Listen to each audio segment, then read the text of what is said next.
Hello, সবাই কেমন আছেন? আজকে বিশেষ দিন। ভোরবেলা সকালে এসেছি অনেক দূর। কথা বলবো শবনম বুবলির আগামী দিনের বিপদ এবং সম্ভাবনা নিয়ে। কিছু কিছু বিষয় অবশ্যই থাকে মানুষকে যা বিপদে ফেলে দেয়, আবার কিছু কিছু সম্ভাবনা থাকে যা মানুষকে উতরিয়ে দেয়, সামনে এগিয়ে নেয়। এমন একটি সুন্দর জায়গায় এসে আপনাদের সাথে শেয়ার করতে এসেছি বিষয়টি। সুন্দর জায়গা কেন বলছি, এই যে দেখুন, শশা ক্ষেত বিস্তীর্ণ। এই এলাকার নাম আপন গ্রাম, আপন গাঁও, মানে এই এলাকাটা আপন। আর জাইল্লা টোলা গ্রাম, টেপা খোলা। এই যে দেখেন ঢেঁড়স, ভরপুর ঢেঁড়স, ঢেঁড়সের ক্ষেত। ওই যে দূরে দেখা যাচ্ছে পেঁপের পেঁপের ক্ষেত বিশাল। যাই হোক, কথা বলবো সম্ভাবনা নিয়ে। শবনম বুবলির বিপদগুলো কি?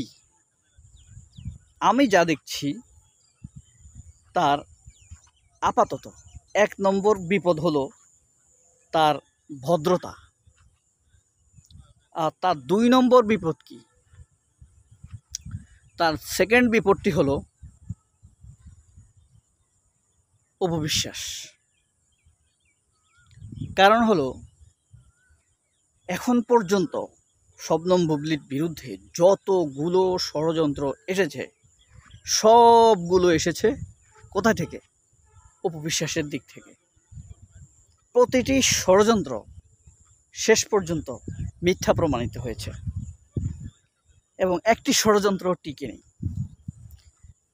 তার প্রমাণ হলো সর্বশেষ ষড়যন্ত্র কোনটি? এই যে দেখেন, তাপস মুন্নির যে ঘর ভাঙার যে অভিযোগ ছিল শবনম বুবলির বিরুদ্ধে, সেই অভিযোগ কি প্রমাণিত হয়েছে?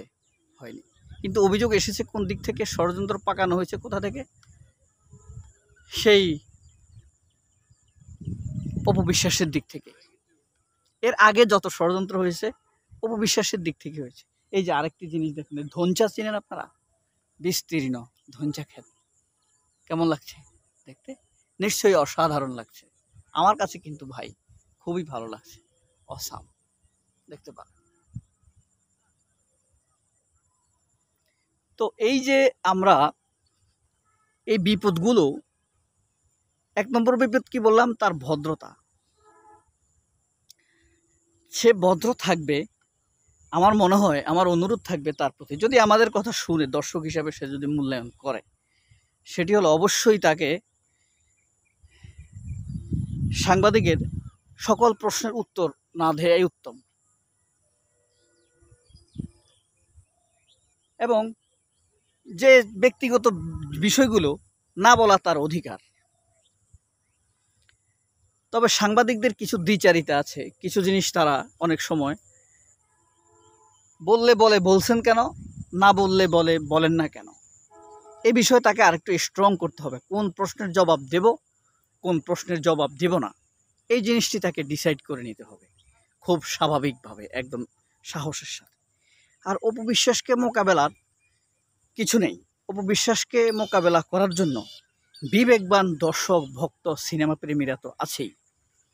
কারণ অতীতে অপবিশ্বাস যত ষড়যন্ত্র পাকিয়েছেন, তার সবগুলো ষড়যন্ত্র কিন্তু দর্শক ভক্তরা মিথ্যা প্রমাণিত করে দিয়েছে এবং মিথ্যা প্রমাণিত হয়েছে।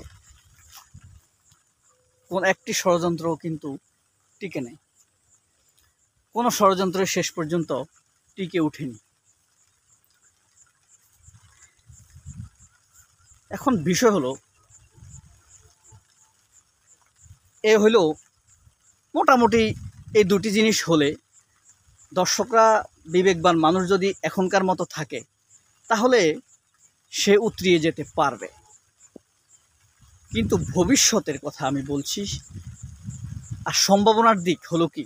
শবনম বুবলির, এটা তো গেল বিপদের দিক। সম্ভাবনার দিকগুলো হলো, শবনম বুবলি কিন্তু আপনার বর্তমানে নাম্বার 1 অভিনেত্রী হিসাবে, হিরোইন হিসাবে পরিগণিত।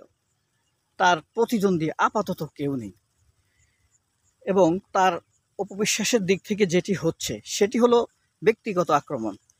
সে আর কোনোদিনই শবনম বুবলির প্রতিদ্বন্দ্বী হয়ে উঠতে পারবে না, কোনো সম্ভাবনা নেই। তার অ্যাবিলিটি সে হারিয়েছে, শারীরিক, মানসিক, বিশ্বস্ততা, সততা, স্টারডম, সব যোগ্যতাই শবনম বুবলির কাছে পরাজিত হয়েছে। অর্থাৎ অপবিশ্বাসের শারীরিক সৌন্দর্য, দক্ষতা, যোগ্যতা, সততা, স্টারডম সব কিছুই শবনম বুবলির কাছে এসে পদদলিত হয়েছে, পরাজিত হয়েছে। এ কারণে তার কোনো কিছুই এখন আর টিকবে না। এটি হলো সম্ভাবনাময়ের দিক। এবং একের পর এক তিনি যে কাজগুলো করছেন, কাজের শেষে তিনি যে সবার কাছে প্রশংসিত হচ্ছেন, প্রশংসায় ভাসছেন, এটি অন্যদের কারো দ্বারা সম্ভব হচ্ছে না। তিনিই একমাত্র স্টারডম আছে এমন হিরোইন যিনি সেই সম্ভাবনাগুলোকে ওভারকাম করতে পারছেন এবং কাজে লাগাতে পারছেন। তার হাতে অফার আসছে, সেখান থেকে তিনি বাছাই করছেন।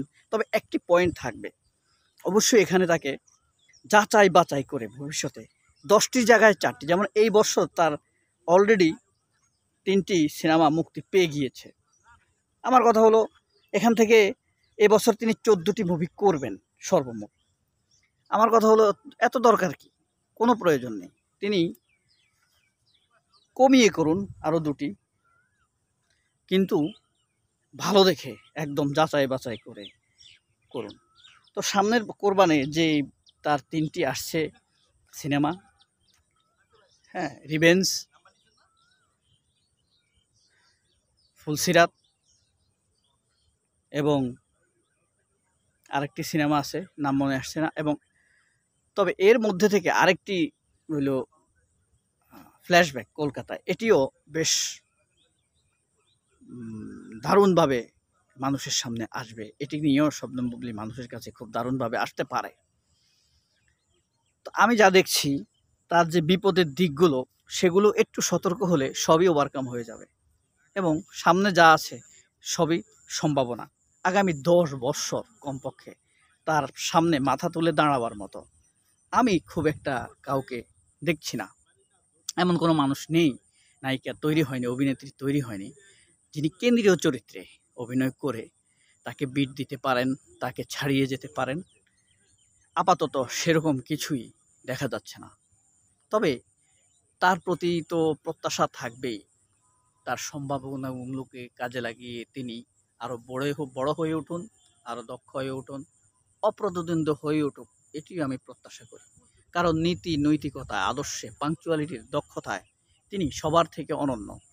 একজন ভালো মানুষ যদি সেরাদের আসনে যায় তাহলে সবার জন্য ভালো, মন্দ মানুষ যদি সেরাদের আসনে যায় তাহলে সবার জন্যই মন্দ। কিন্তু ভালো মানুষ আসছে, সম্ভাবনা দেখা যাচ্ছে, সেটি ভালো লাগছে। সবাই অনেক ভালো থাকবেন। আল্লাহ হাফেজ, আসসালামু আলাইকুম।